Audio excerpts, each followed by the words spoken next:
Okay, announcement tayo ng winners sa raffle natin ng cash prize na 200 pesos. Makinig maigi kasi baka kayo yung nanalo. Una, Jessa Marani. Ikalawa, Patrosenyo Aresca. Pangatlo, John Marvin Kapakin.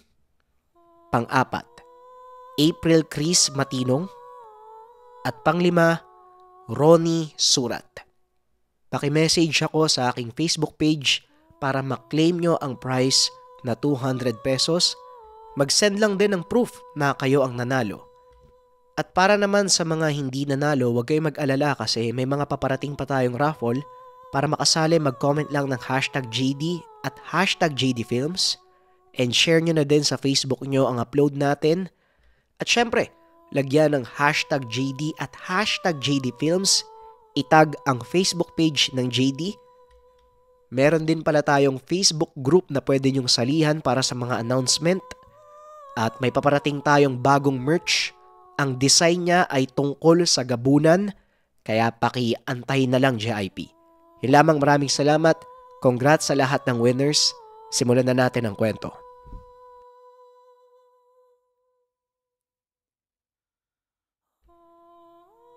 Ang kwentong ito ay hangong sa totoong buhay. Mula ito sa isa nating kabayan na itago na lang natin sa pangalang Dado. Walang eksaktong taon. La Carlota, Negros Occidental.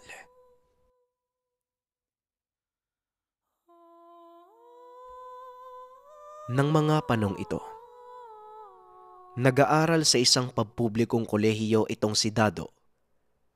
Payak ang itsura at kung titignan ay talagang walang luho sa katawan.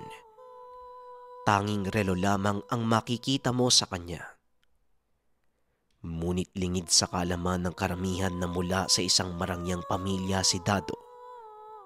Pinili ng binata ang simpleng buhay dahil mas gusto niyang makisalamuha sa mga simple at totoong tao. Bagay na labis na hinahangaan ng kanyang mga magulang.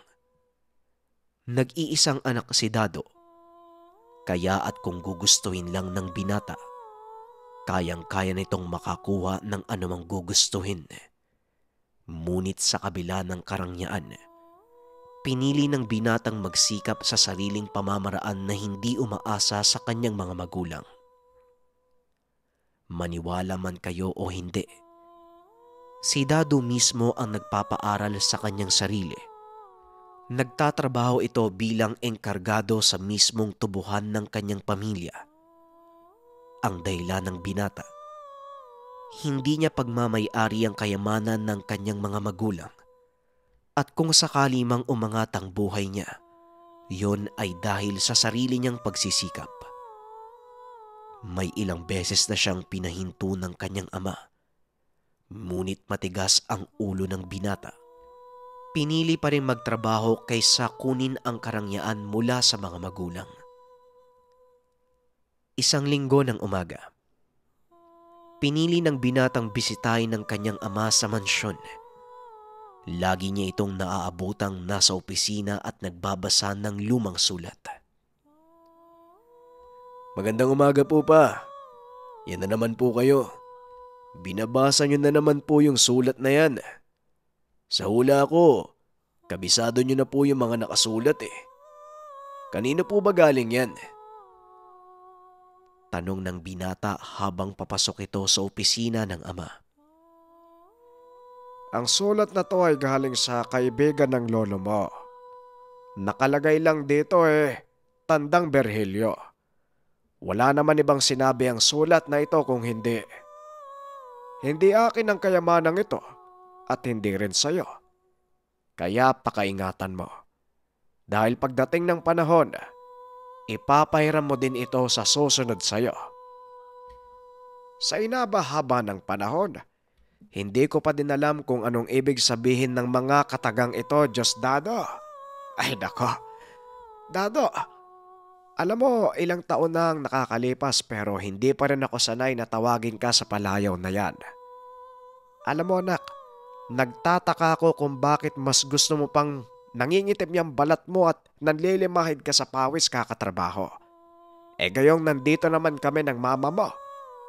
Kaya naming iraos ang pag-aaral mo sa kolehiyo kahit sa ibang bansa ka pa mag-aral.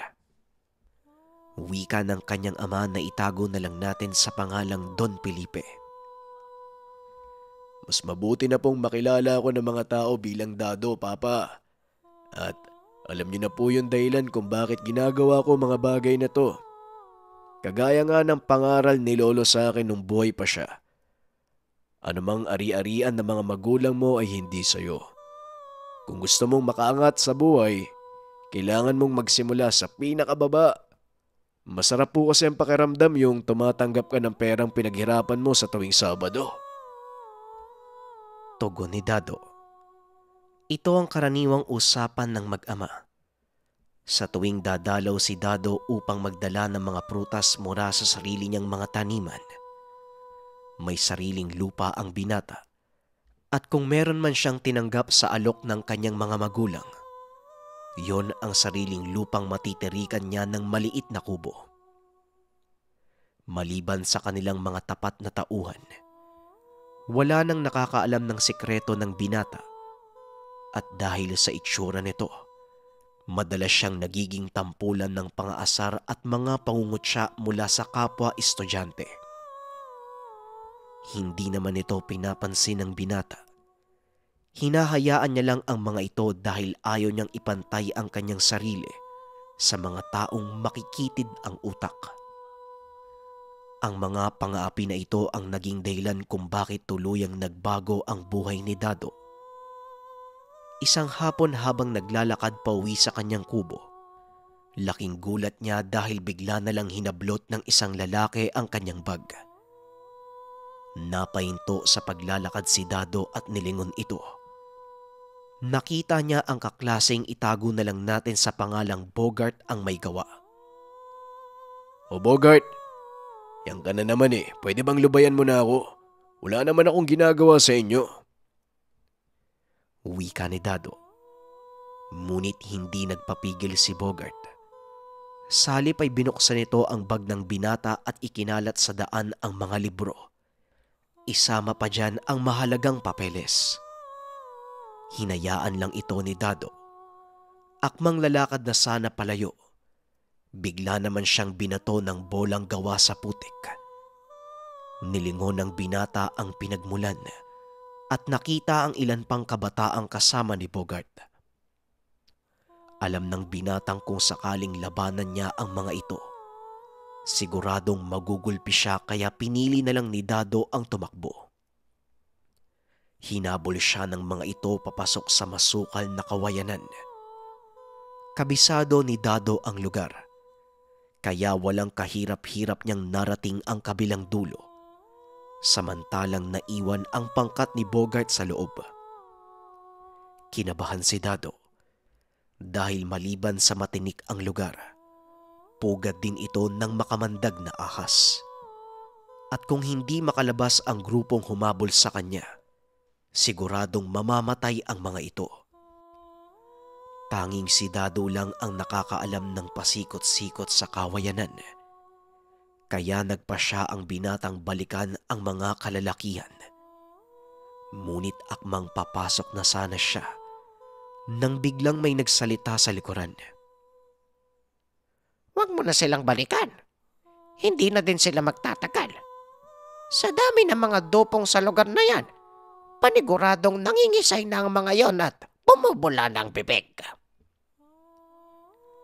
Nang lingunin ito ni Dado, isang matandang kalbo na may puting balbas ang nakatayo sa kanyang likuran. Pasensya na po kayo, Manong. Hindi ko po alam kung buhay pa sila, pero magbabakasakali ako. Konsensya ko rin po kapag may nangyaring masama sa mga yun eh. Napangiti ang matanda at muling nagsalita. Kakaiba ang kabaitan at prinsipyo mo. Ikaw ang bahala, pero wag mo sabihin hindi kita binalaan. Hindi alintana ni Dado ang pananakot ng matanda. Salip ay tumuloy ito sa pagpasok sa kawayanan. At nang marating niya ang pinakagitna ng masukal na gubat, nakita ng binata ang grupo ni Bogart. Ang ilan sa mga ito ay bagsak na at nangingisay. Alam na ni Dado na mga dupong ang may kagagawa nito. Dali-daling tumakbo ang binata papunta sa kinaroroonan ng pangkat at saktong pagdating niya, isang napakalaking dupong ang bumulusok pababa mula sa isang puno. Direkta itong tumama kay Bogart. Walang pagdadalawang isip na iniharang ni Dado ang kanyang braso sa ahas at siya ang nakagat nito. Sa sobrang takot ay napatakbo na lang si Bogart. Naiwang nanghihina si Dado at ilan pang kalalakihan. Unti-unti niyang nararamdaman ang pagbagal ng tibok ng kanyang puso. Unti-unting lumalabo ang paningin. Tuluyang bumagsak sa lupa si Dado. Ngunit habang unti-unting nawawalan ng malay, nakarinig siya ng boses na nagsasabing, Ay nako, yan tuloy. Tignan mo na ang resulta ng kabaitan mo. Buhay mo ang naging kapalit sa pagliligtas mo sa taong gustong umapi sa'yo. Hindi ko maintindihan kung ano bang nasa isip mo. Mangmang ka ba o labis ka lang mabait? Pero pinahanga mo ko, bata. Kaya magpahinga ka. Pagising mo, panibagong katauhan ang mapapasayo. Ilang sandali ang nakalipas ay nagmulat si Dado. Ramdam pa rin ng binata ang pamamanhid sa kanyang braso. Dahan-dahan siyang bumabangon. Laking gulat ni Dado nang biglang may nagsalita sa gilid ng kanyang higaan. Ano? Masakit ba ang kagat ng dupong? Mabuti na lang naagapan kita. Kung hindi, malamang iniiyakan ka na ng iyong ama at ina. Masyadong matigas ang ulo mo. Pero pinahanga mo ko dahil walang pagdadalawang isip mong inalay ang buhay mo para sa taong gusto kang patayin. Wika ng matanda. Biglang naalala ni Dado ang nangyari. Maraming salamat po, Tatang. Pero teka, nasan po yung grupo ni Bogart? Nakaligtas din po ba sila? Tanong ni Dado. Ikinalulungkot ko. Pero 2 lang sa kanila ang nakaligtas. Ang 4 ay namatay sa mismong lugar. Alam mo naman kung gaano kalakas ang kamandag na taglay ng mga dupong, hindi pa? Napailing na lang si Dado nang marinig ang sinabi ng matanda. Sinisisi nito ang sarili sa nangyari. Kasalanan ko yung lahat ng to eh. Kung hindi sana ako pumasok sa kawayanan, hindi sana namatay ang 4 na lalaking yun. Tumayo ang matanda at inabutan siya ng maiinom. Huwag mong sisihin ang sarili mo, Dato. Tandaan mo, ang lahat ng nagaganap sa buhay natin ay may dahilan. Kagaya ng sinabi ko sa iyo, bago ka tuluyang mawalan ng malay, matulog ka at paggising mo, ibang katauhan ang mapapasayo. Matapos itong sabihin ng matanda, hinablot nito ang benda sa kamay ni Dado. Laking gulat ng binata dahil wala na ang pamamaga. Maging ang kagat ng ahas ay hindi na din makita. Teka, Tatang. Ano pong nangyari? Saka, kanino ko pa napansin? Paano niyo ako nakilala? Tanong ni Dado. Nagtataka ang binata dahil ilang minuto pa lang ang nakalipas. Ramdam pa niya ang pamamanhid na dulot ng kagat ng ahas. At ang nagpagulo ng kanyang isip kung bakit kilala siya ng matanda, noon pa lamang niya ito nakita. Hayaan mong sagutin ko ang iyong katanungan, binata. Ikaw ay nabibilang sa angka na pinili ni Tatang Virgilio. Sa natatandaan ko, ang iyong amang si Felipe ang may hawak ng liham ng matandang ermitanyo, tama ba ko? Nagulat si Dado sa mga narinig. Hindi nito lubusang akalain na kilala ng matanda ang ama. Alam nito ang tungkol sa liham na inabot sa kanya ng abogado. Tatang, sa totoo lang, nagsisimula na akong kabahan sa'yo. Ermitanyo si Tatang Vicente. Saka, paano mo nalaman ang lahat ng tungkol sa pamilya ko? Pwede bang magpakilala po muna kayo? Muling tanong ni Dado. Ako si Agong. Kagaya ni Tatang Virgilio mo, isa din akong ermitanyo. Kung ano man ang ari-ari ang nasa pangangalaga ng pamilya mo ay mula sa aking maestro.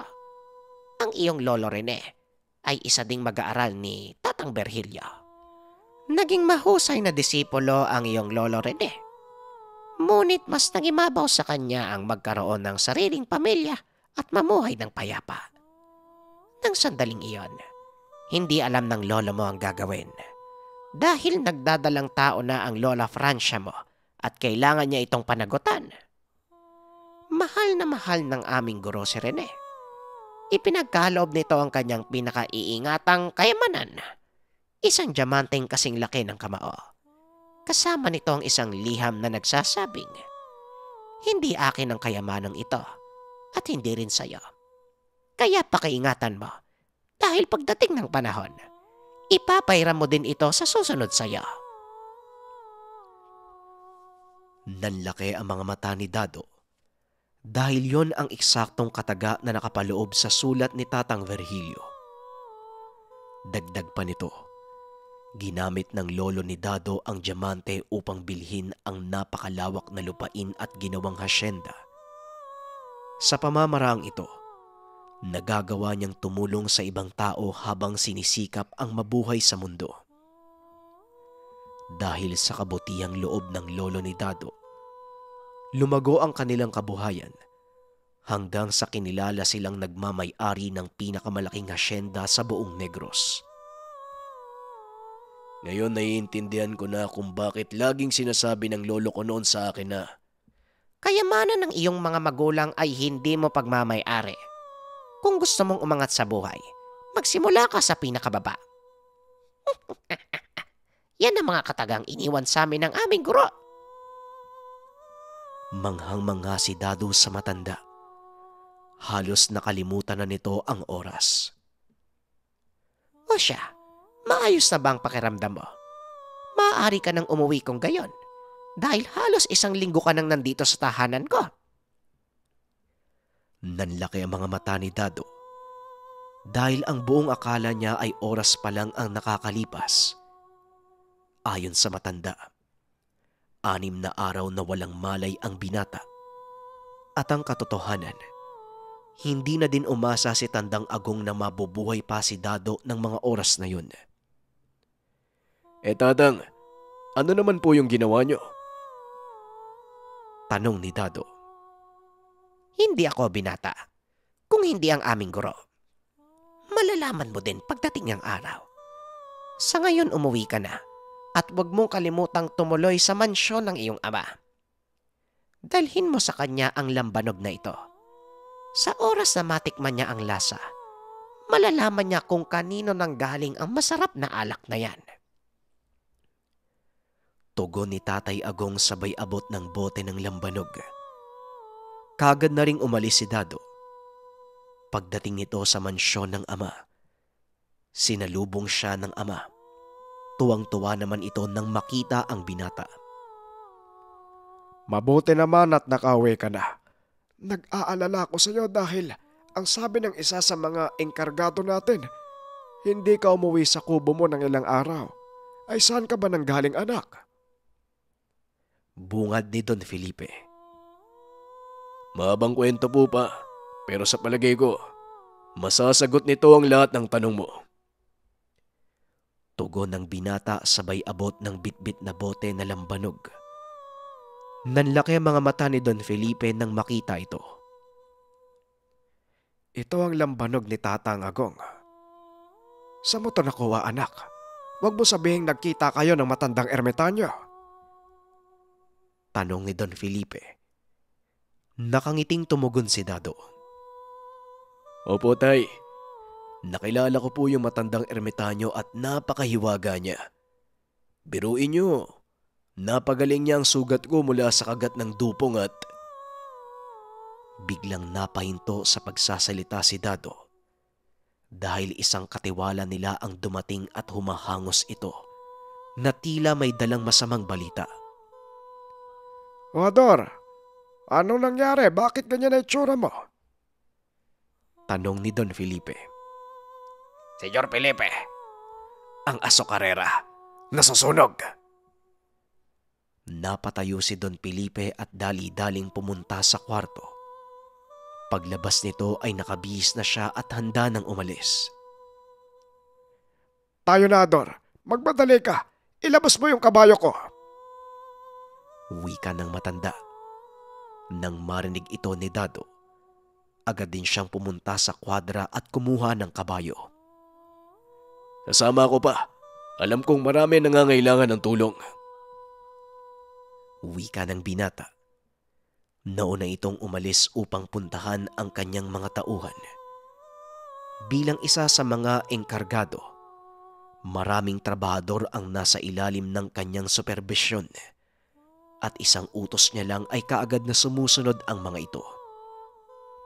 Pagdating nila sa Osokarera, halos kalahati na ng gusali ang nasunog. Ayon sa nagtatrabaho doon, nagmula ang apoy sa isang nawasak na pugon. Kumalat ito dahil punong-puno ng tuyong sapal ng tubo ang paligid. Laking pasasalamat ng mag-ama dahil walang nasaktan sa mga trabahador. Ngunit isang bagay ang ipinagtataka ni Dado. Ang mga pugon ay yari sa makapal na bakal at napapaligiran ng tisa. Kaya imposibleng mawasak ito maliban na lang kung sasadyain. Kaagad niyang sinabi sa ama ang iniisip. Ayaw namang maniwala ni Don Felipe dahil lahat ng taong naroon mapagkakatiwalaan niya at matagal ng tauhan ang mga ito. Inabot ng tanghali kinabukasan bago pa maapula ang apoy. Kaagad naghanap ng palatandaan si Dado dahil talagang hindi siya kumbinsidong aksidente ang nangyari. Sa kasamaang palad, wala siyang nakitang anumang makakapagturo sa iniisip niyang salarin. Hanggang sa isang hapon, naisipan niyang dalawin uli si Tatang Agong upang sangguniin ang mga bagay na gumugulo sa kanyang isipan. Hindi niya ito maaaring palipasin dahil ito ang isa sa pinakamalaking bahagi ng asyenda. Pinagkukunan ito ng halos kalahati ng kanilang kinikita. alam mo Dado, ang hinahanap mong tao ay hindi rin nalalayo sa iyo. Isa din siyang katiwala ng asyenda. Sa ngayon yan pa lang ang maibibigay kong impormasyon. Pero kung ako sa iyo, wag mo na silang hanapin. Kusang lalantad ang mga yon sa gagawin ko. Nagtaka si Dado sa sinabi ng matanda. Kaya naman pinanood niya ito. Walang kamuwang-muwang ang binata sa mundo ng mahika.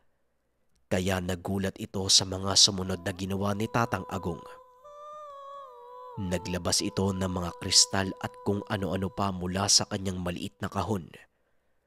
Binuklat din ito ang isang papel na naglalaman ng mapa ng buong asyenda. Kasunod nito, nagsindi siya ng 2 itim na kandila. Itinirik niya ang isa sa lokasyon kung nasaan ang asokarera at yung isa naman ay pinatak niya sa mismong entrada ng asyenda. Hinayaan nilang dumaloy ang natunaw na kandila. Hindi naman umiimik si Dado dahil wala siyang kaalam-alam sa ginawa ng matanda. Laking gulat na lang ng binata nang biglang mag-ipon ang nalusaw na kandila sa iisang lugar. Diyan mo matatagpuan ang taong may gawa ng sunog. Pero wag ka nang mag-abala pa. Kusa siyang susuko sa inyo pagkatapos ng gabing to. Wika ni Tatang Agong. Sabay punit ng bahagi ng mapa na tinigilan ng tunaw na kandila. Nung una hindi naniwala si Dado, ngunit siya mismo ang nakapagpatunay nito kinabukasan. Pagsapit ng umaga, habang namimigay ng tulong sa mga taong nasalanta ng sunog. Dalawang kalalakihan ang lumapit sa kanila. Umiiyak ang mga ito sa hindi malamang dahilan. Nagmamakaawang wag silang ipakulong. Dito na napagtanto ni Dado na ang dalawang lalaking iyon, ito ang may gawa ng sunog. Inamin din nila ito at paulit-ulit na humingi ng tawad sa mag-ama. Dahil sa kabaitang taglay ni Don Felipe, pinatawad niya ang mga ito. At ang dahilan ng dalawang lalaki ay lasing sila at hindi nila nagawang pigilan ang mga sarili. Hindi na nag-usisa pa ang mag-ama sa totoong pangyayari. Ang mahalaga sa kanila ay umamin ang may kagagawan. Sa halip na ipakulong ang dalawang lalaki, binigyan ito ni Don Felipe ng pera upang makapagsimula ng bagong buhay sa malayong lugar.